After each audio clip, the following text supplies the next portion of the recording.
그래서 그 상황에서 어떠한 무엇을 찾아 나선다 하더라도 여기에서 이 집에서 살면서 막 뭐 즐거움을 찾아서 살아간다고 막 나서는데 그러한 것들이 이 전부 다 업의 길을 자옥자옥 업을 짓는 그 업도의 길을 걸어가서 그 업도의 길을 자꾸 쫓아가다 보면은 만나는 것은 결국에는 괴로움밖에 만나지 않는다. 그래서 방황하는 나그네라고 하는 것은 육도를 끊임없이 윤회하는 그러한 나그네를 얘기를 하죠. 방황하는 나그네가 되지 말라. 방황하는 나그네가 된다고 한다면은 고통에서 벗어날 수, 고통으로부터 떨어질 수가 없게 되리라 하는 그런 얘기로서 부처님께서 갑자기 마을에 사람들이 막 축제를 열고 그게 멋있어 보이고 하는 그런 부분에 혹해가지고 출가 생활을 그만두려고 하는 그런 제자에게 이러한 개송으로서 이제 경책을 하신 부분이 되겠습니다. 그 다음에 303번째 개송이 되겠습니다. 믿음이 있고 덕행을 갖추고 명성과 번영을 누리는 사람, 그런 사람은 언제나 어디서나 존경을 받는다. 이 부처님 살아 계실 때 그 어떠한 스님이 그 장로에게 공양을 받다가 사리불과 목련존자가 오니까 거기에 대접을 하는 신도를 보고 이제 짜증을 내고 화를 냈던 그 스님을 경책하고 그 스님한테 신도에 가서 참회를 하라 라고 했을 때 그 신도가 참회를 하면서 부처님을 뵈러 다시 이제 먼 길을 오게 되는데 그 먼 길에 그 사람이 가는 길마다 사람들이 환대를 하고 잘 맞이하고 하는 것들을 보면서 아난존자가 이 부처님께 그 사람은 그냥 이 부처님 친견한다고 해서 환대를 받습니까? 아니면 딴 데 가도 환대를 받습니까? 하는 그런 질문에 부처님께서 이러한 사람은 어딜 가든지 환대를 받고 존경을 받는다 이렇게 얘기를 하죠. 믿음이 있다 이렇게 얘기를 하는 것은 부처님과 삼보에 대한 신심이 확고히 있는 사람, 인과에 대한 믿음이 확고한 사람, 그 믿음이 있기 때문에 그 사람은 행동 하나하나마다 공덕이 되고 복덕이 될 수 있는 그러한 행동들을 계속 갖추게 되고 그런 복덕과 공덕을 계속 쌓기 때문에 그러한 과보로서 명성과 갖가지 번영들을 누려서 우리로 치면은 이제 좀 부유하고 좀 신분이 높고 이런 사람이 된다 하는 거죠. 명성과 번영을 누리고 있어도 끊임없이 믿음을 투철하게 가지고 끊임없이 덕행을 실천하는 사람, 그런 사람들은 우리가 언제 어디서나 어딜 가더라도 그 사람은 존경을 받고 환대를 받고 대접을 받게 되는 그러한 일들이 펼쳐지게 된다. 조금 예시로는 조금 다를 수는 있어도 TV상으로 이렇게 보자면은 유재석이라고 하는 인물이 젊었을 때는 조금 이제 뭐 자기네들 표현으로 좀 많이 놀았다 이렇게 표현하지만 어느 시점부터는 자기 관리를 철저히 하고 열심히 또 다른 사람들한테 베풀고 챙기고 이러한 행동들을 하다 보니까 어딜 가든지 환대도 받고 다른 사람들이 또 롤 모델로 살기도 하고 그런 행동들을 이렇게 하죠. 이런 것처럼 이 믿음과 덕행을 갖추고 있는 사람은 어딜 가나 존경을 받게 되어 있다 하는 얘기죠. 그다음에 304번째 개송이 되겠습니다. 어진 사람들은 히말라야처럼 멀리서도 빛난다. 못된 사람은 밤에 쏜 화살처럼 가까이서도 보이지 않는다. 부처님께 이 살아생전에 그 극고독 장자의 딸과 극고독 장자의 친구이지만 이교도였던 어떤 바라문의 아들하고 이제 결혼을 이렇게 하게 되는데, 이교도들을 모시다 보니까 이 극고독 장자의 딸이 조금 마음속으로 불만을 가지고 있습니다. 그러다가 그러면은 이제 시댁에서 네가 존경하는 수행자분들을 모셔봐라 라고 얘기를 하니까 이 아주 멀리 떨어진 부처님을 향해서 절을 하고 꽃을 뿌리면서 내일 공양에 초대를 합니다 이렇게 하니까 부처님께서 그 얘기를 알으시고 내일 그 다음날 신통을 써서 그 멀리 떨어진 그 극고독 장자의 딸이 사는 그 집에 가서 이제 공양을 받으십니다. 그 공양을 받으시고 나서 다른 사람들이 그렇게 멀리 떨어졌는데 어떻게 이렇게 알아볼 수 있습니까? 라는 얘기를 했을 때 부처님께서 이 히말라야처럼 어진 사람들은 멀리서도 빛나게 되고 못된 사람은 밤에 쏜 화살처럼 가까이 있어도 보이지 않는다. 이런 얘기를 이렇게 하시게 되는데, 이제 두 가지 측면에서 이제 볼 수가 있겠죠.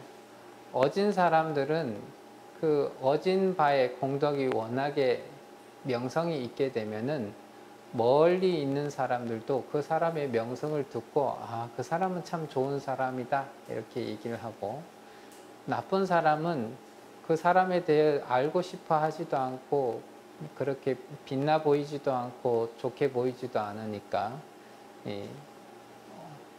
잘 안 보게 되고 좀 흐릿하게 처리하는 그러한 일들이 발생이 될 수 있고요.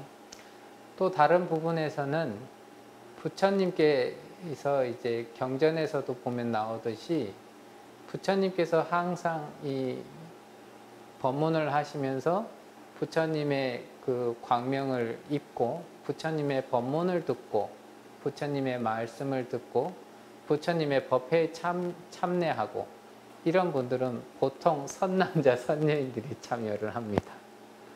그러니까 부처님께서는 언제나 중생들을 위해서 중생들을 구제하기 위해서 얘기를 하시지만 직접적으로 부처님의 이 광명을 입는 이들은 선남자 선녀인들부터 부처님의 광명을 부처님의 가피를 확실히 입게 되거든요.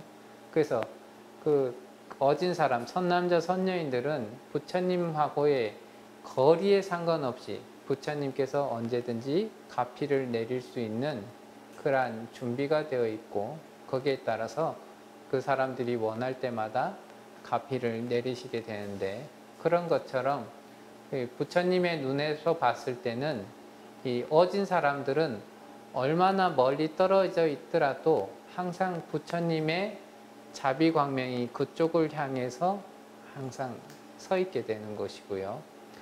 부처님 말씀대로 살아가지 않고 부처님과 반대대로 악업을 짓는 사람들은 부처님이 아무리 광명을 쏘아주려고 해도 그 사람들이 스스로 이 차양목을 딱 쳐가지고 부처님의 광명이 들어오지 않게 하기 때문에 그런 사람들은 밤에 쏜 화살처럼 아무리 가까이 있어도 보이지 않게 된다. 그래서 이제 경전의 율장에 가끔씩 나오긴 하지만 부처님과 가까이 사는 스님들이 있고 신도들이 있는데 부처님의 법에 따라서 열심히 공부를 하지 않으면은 부처님께서 그 장소를 떠나거나 아니면은 당분간은 사람들이 내가 공부하는 처소로 들어오지 않았으면 좋겠다 라고 얘기하시면서 출입을 금하는 그러한 일들이 이제 나오게 되죠. 그것은 이러한 부처님의 말씀에 따라서 선법 수행을 닦지 않는 사람들은 그러한 부처님이 가까이 있어도 부처님을 뵐 수 있는 자격이 없게 되고, 멀리 있어도 부처님을 뵐 수 있을 만큼의 자격을 갖춘 선남자 선녀인들은 언제든지 부처님을 직접 볼 수 있는 그런 자격을 갖추고 있기 때문에 이러한 얘기를 하신다. 이렇게 이제 볼 수가 있겠습니다. 그 다음에 마지막 305번째 개송이 되겠습니다. 홀로 앉고 홀로 눕고 홀로 다녀도 지치지 않고 자신을 억제하며 숲속에서 홀로 즐기라. 부처님 당시에 항상 혼자서 이렇게 수행을 하시는 스님이 있으셨는데, 그때 부처님께서 그 얘기를 듣고 그 비구를 매우 칭찬하시면서 이러한 개송을 얘기를 하셨다. 보통의 스님들은 이제 대중생활을 이제 좀 추천을 합니다. 대중들과 모여서 수행을 했을 때 그것의 수행이 훨씬 더 좋은 쪽으로 갈 수 있다. 그러면 혼자 수행을 하게 되면은 어떻게 되느냐? 혼자만의 생각을 자꾸 키워요. 그리고 그 혼자 열심히 키운 생각이 너무나 소중하기 때문에 그 이외의 견해들에 대해서는 전혀 받아들이지 않고 자기의 견해만을 고집하는 그런 경우들이 생기고, 또한 그 견해가 자기의 짧은 식견 안에서 펼쳐지기 때문에 표현하는 방법이라든지 상대방을 대하는 방법이라든지 이런 것들이 굉장히 이제 거칠게 나오는 경우들이 많이 있다. 그래서 보통은 홀로 수행하기보다는 대중생활을 하라고 항상 얘기를 하죠.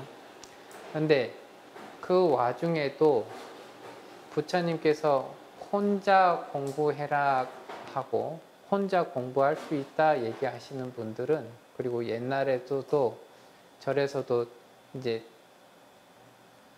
깊은 암자에서 혼자 공부하시는 분들은 대체적으로 가행정진이라고 해서 남들보다도 훨씬 더 집중력 있고 훨씬 더 강력하게 수행하고자 하는 분들에 한해서는 이 홀로 수행하는 것들을 추천하게 되죠.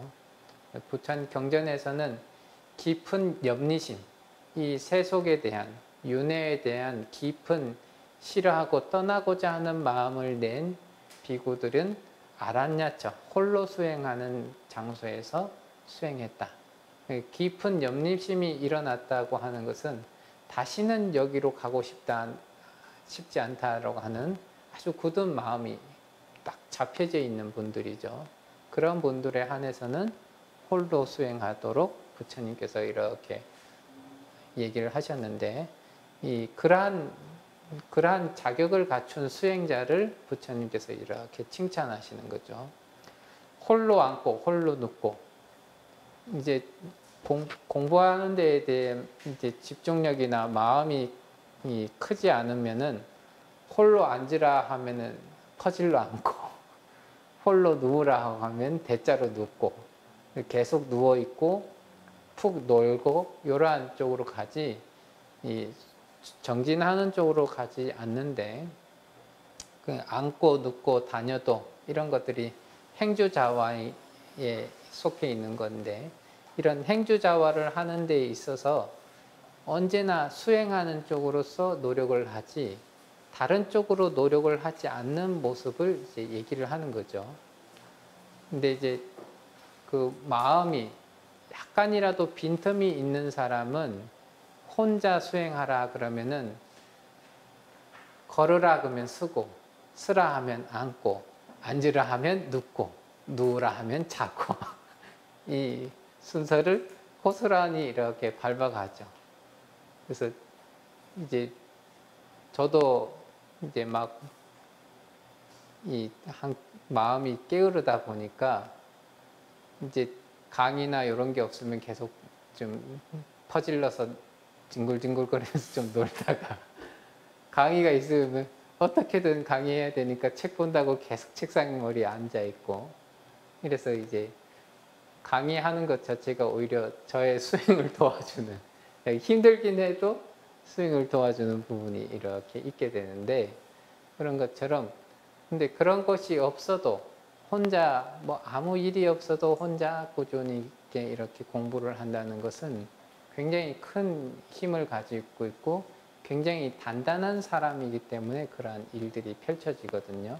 그리고 그런 사람들은 24시간 자기 자신이 그 욕망의 끄달림에 가지 않도록 자기 자신을 정말로 굳건하게 억제를 하면서 자기 자신을 아주 굳건하게 길들인 사람이 됩니다.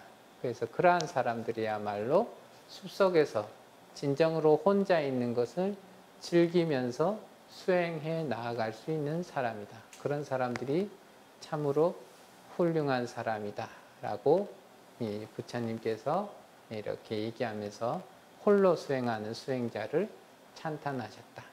그렇다고 해서 아무나 혼자 가라 얘기하지 않습니다. 마음에 빈틈이 있는 사람은 혼자 되는 순간 바로 방일에 빠지고, 자기가 뭔가 암안심이 큰 사람은 혹 더 큰 사견에 빠져서 수행이 더 많이 퇴보되고 혹은 이상한 쪽으로 고집만 생기고 하는 그런 일들이 많습니다. 그래서 웬만하면 사람이 많은 쪽에서 크는 것이 좋겠다. 근데 정말로 이제 어느 정도 자기가 모든 것이 완벽하게 단단해지고 힘이 있고, 그래서 혼자 있어도 모든 것들을 해나갈 수 있는 힘이 된다면은 그때부터는 홀로 정진하는 것이 좋다. 그렇게 홀로 정진을 하면서 마지막 그 성취를 이루는 거죠. 그래서 우리나라에서도 그렇지만 특히나 큰 스님들이라고 하는 분들이 마지막 그 어찌 보면 깨달음의 문 앞에 서서 깨달음을 얻으려고 할 때는 대체적으로 가행정진의 기간을 가지면서 혼자 집중하는 시간을 좀 더 많이 가지는 그런 모습들을 큰 스님들의 일대기에서 이렇게 볼 수가 있습니다. 그런 것들이 여기에서 부처님께서 아주 칭찬하신 그러한 모습들이다, 이렇게 볼 수가 있겠습니다. 오늘 수업은 여기서 마치겠습니다.